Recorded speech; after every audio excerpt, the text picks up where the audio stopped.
NextJs 13 introduced a new way we build React applications. Using the new app router, which is built on top of React server components and Suspense, gives you the flexibility of running your components on the server or on the client. Now, NextJs 13.4 was released 2 days ago, which marks the app router as being stable now and production ready. This, in my opinion, may be the biggest update or release from NextJs team since their inception, because the app router potentially changes the way we build React applications. React itself, it's not a front-end library anymore because it can span from the server to the client. Now, in this video, we're going to build this simple to-do application together, which has all the features that the app router offers you in terms of layouts, shared layouts, nested layouts, and I'll try to explain as we're building this application from the scratch together. We're also at the end are going to look at server actions, which was released in alpha. This is the way we're going to mutate data on the server. So for example, you want to create a new to-do, you're going to submit this form. Before server actions, we would have to create an intermediary API layer, which you would submit your form to, and then that API layer had access to your database to then do that mutation, do that update. Now we're going to do this without that API layer with the server actions. So stick to the end where we actually implement this form. But nevertheless, I'm going to explain the new concepts.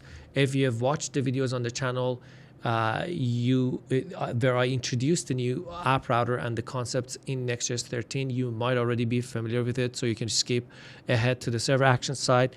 But if you're new to the channel or new to this concept, I'm going to explain from a high level what each one of these things are. So without further ado, let's just go ahead and jump into the code. The source code is also linked in the description, so if you want to follow along or check it out, you can. So let's just start by running pnpx create next app with the latest flag and in our current directory, because I'm already in the directory that I want to create this. Now, this is going to ask you questions about how you want to set up your project. If you want to use TypeScript or not, if you want to use ESLint, and now Tailwind CSS is also an option if you want to use the source directory. And the app router is now recommended way of building your application. Do you want to have import aliases? Sure. @ is okay with me. So it's going to go ahead and download the dependencies from where we can just start up our application. And I'm going to step by step build that application, the to-do application we saw together. So let's just run pnpm dev, which starts our development server. Let's open up localhost. Okay, so I usually like to use JSX, so let's actually remove or rename these to be JSX. And I'm going to explain what these are in a second. I'm just building this from scratch with you guys. So the way that the app directory works right now is that for every path or segment, let me just refresh this. Inside of your app or inside of your site, you would have pages and layouts. So this page is pointing to our home page, and this layout is currently the shared layout of our whole site. As you can see here, it says root layout.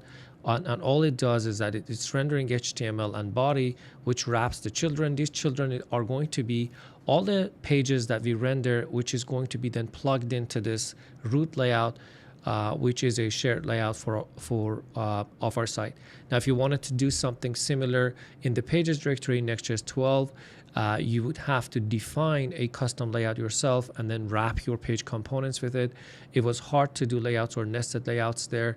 It's very easy to do layouts in the app directory. It's also easy to fetch data in your layouts there inside of your _app.js, where you would just wrap your components with the layout. You couldn't fetch data. So a lot of stuff are easier here. And for some time, we're going to have to cross-reference the app directory with the pages directory, the way we used to build NextJS apps and the way we are going to build NextJS apps.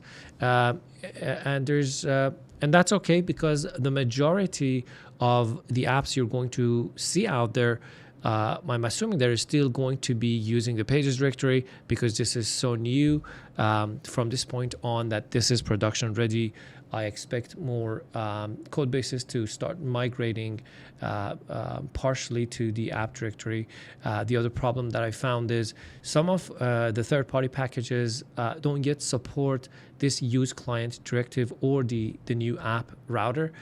So we'd have to wait for them to also catch up to speed, but nevertheless this is going to be the way we build Next.js applications in the future. So this is the root layout as I explained, and you can see here we have this metadata API.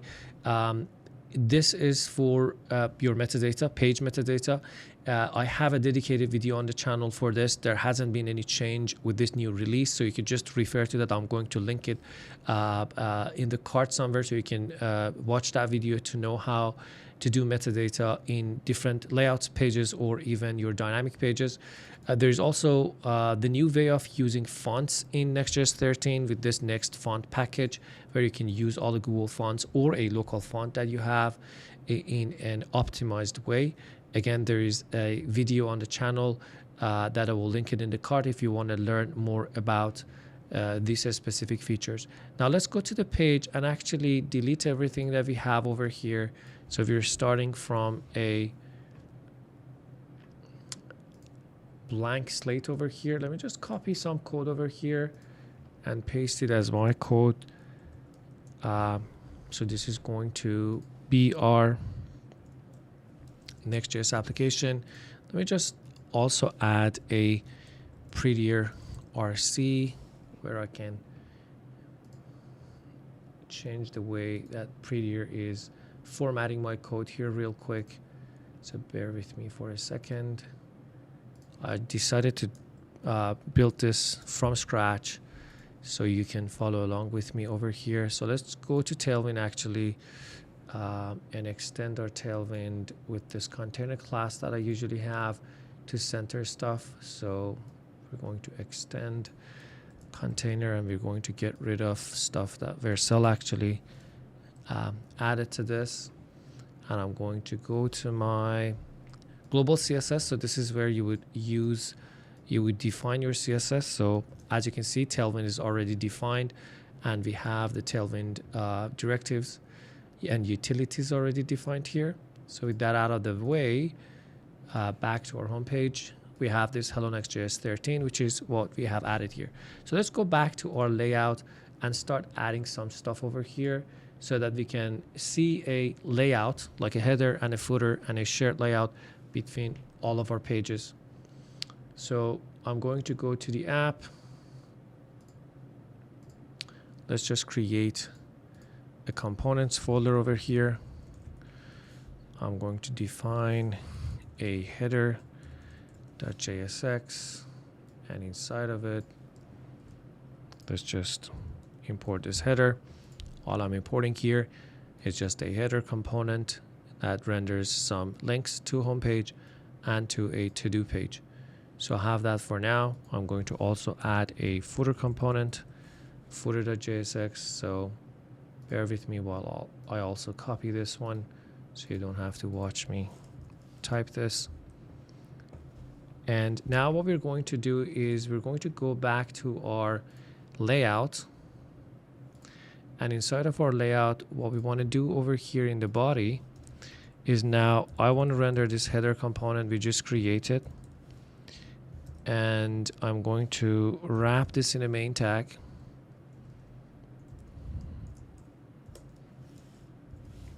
And then underneath, we're going to render our footer component. And now we should see our header up there with these two links and our footer down here. Now what I need to do is to add some classes on my HTML to make it span the full height.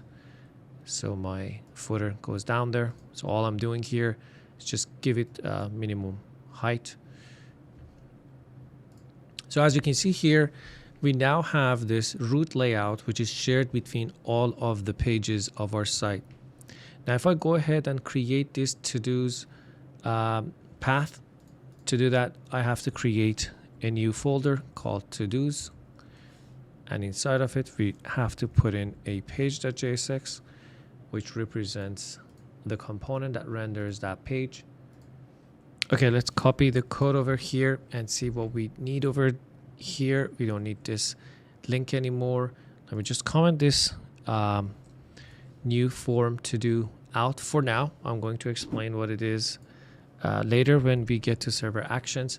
But we are fetching some to-dos from our database. Our database is MongoDB, so we have to set that up. For that, we will set up a lib folder. Inside of it, I can have a Mongo folder, maybe also a utilities folder too. So in the Mongo, I'm going to create a client.js. So all we're doing here is to get Mongo client from the MongoDB package, which I need to install in a second. We are reading the Mongo URI from our .env.local or local environment variables, and we're just creating a Mongo client and sharing this client promise to whatever module that wants to connect to MongoDB, which we're going to create in a second. So let me just pause the dev server for a second and install pm add MongoDB so we can actually use it. Okay, so I created my local environment variables. I copied my MongoDB URI or the connection string of my MongoDB database. And now we're going to have to create some functions that allows us to work with our to-dos collection. So I'm going to name these todos.js, and I'm going to explain what these are. So what we're doing with this init function is to just import this client promise, evade it, and get the client and connect to our to-dos collection. I have defined a function to get all to-dos. This is going to find all of our to-dos, map over them, change the _ID to string, because if we need to pass data that we fetch on the server to the client, we need to serialize to be able to serialize that, and for that we need to change it to string. In this instance, I didn't need it to do this because I'm fetching on the server and also rendering on the server, but nevertheless I've changed the ID to string. Get it to do by ID is if you want to go to that specific to do, if you have dynamic paths to go to to-dos / the ID of the to do, and this create to do, which takes in a title or a task or a text and then create a new to do. So going back to our to dos, now we are importing this get all to dos from our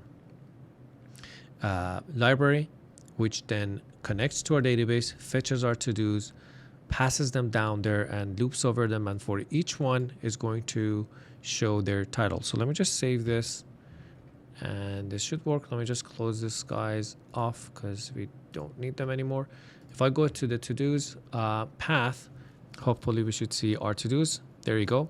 So first things first, you see the layout is shared. So we are sharing that root layout throughout our application, which makes it easy to have layouts. We can have nested layouts too. If you've watched the videos on the channel where I introduced NextJs 13 back in a few months ago, I'm actually building an application there, which is like a user table or a guest kind of book site where users can come in and they can log in, and there is a nested layout for users with this sidebar. So I'm going to also link that too. If you want to take this into more advanced nested layouts, you could watch that video as well. There's also authentication videos on the channel for NextAuth and Clerk for NextJs 13. All of it should work the same. The only difference would be that first, the app router is now stable. Clerk also has published an update with the new app router being stable, and they have changed some stuff there because they had also a beta version of their custom hooks. Nevertheless, I'm going to link everything in the cards. You could just look around and find stuff that's better suiting you. But here, as you can see, we have connected to our database. We have fetched all of our to-dos right inside of our page component. Now, this is a React component, but because it's inside of the app directory, by default, it's a React server component. React server components can be turned into async functions. Therefore, you can just fetch your data right inside of your server component. Now, this stays on the server. It's never shipped to the client. So it's okay for us to connect to our databases and fetch our data over here. That's one benefit. The second thing is that this JavaScript never gets shipped to the client, which makes your application faster and more performant, because all of this React code and JavaScript needed to render this component stays on your server. Your third-party packages and libraries stay on the server, and the only thing that client receives is a generated HTML. Now, you might also see this export const dynamic here. This is a route segment config option you can export from a page, which instructs NextJs to treat this as a dynamic page, meaning that it is going to be server rendered every single time. This is in contrast with a force static, where it would force a page to be static. It would cache the results of these functions and don't dynamically generate or re-render this page at request time on the server. Now, again, I do have a video where I talk explicitly about data fetching in NextJs 13. And the good thing in that video is I would also cross-reference with how we used to do stuff in NextJs 12 on the pages directory, and how you would replicate the same stuff like get static props, get server-side props inside NextJs 13, either using the fetch API, or if you're not using the fetch API, for example, here we're using a database client by using these route config options. So I'm going to link that in the card as well. Check that out.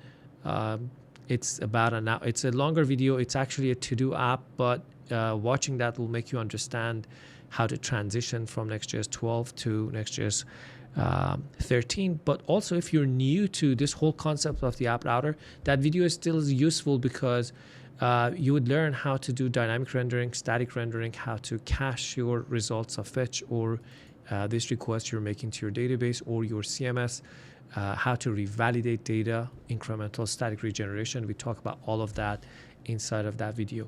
But for now, we just take it simple. The only thing we are doing is that we're dynamically rendering this specific page. And the reason why is we want to add this new to-do form, which allows us to add a new to-do. And the reason why I want it to be dynamic is that every time I add a task, I want to be able to see that task underneath my tasks over here. In contrast, if this is a static page, which means it is built at build time, even if you add new tasks to your list, you won't be able to see, because it's just showing you the cached result when your application was built. So we are forcing dynamic. So this is server rendered every time at request time. So we see the new tasks being created. Okay, with that out of the way, let's talk about this new to-do form. Let's actually go ahead and create a component called new to-do form.jsx. Let me just again copy this code and explain what we're doing over here. Now, from a high level, when we wanted to do mutation or updates in our data, we would have created an intermediary API layer in NextJs 12 and in the pages directory, where our front-end application would have submitted a form data through an API to our API layer. And then from our API layer, we would have connected to our database, created a new task, updated task, deleted task, and perform that mutation. With the introduction of the server actions, which is still in alpha, we no longer need that intermediary API layers, which are called route handlers inside the app directory. Again, there's a video on the channel about that. Sorry to self-promote my videos on the channel, but I have talked about every single feature that was released in NextJs 13 since 6 months ago.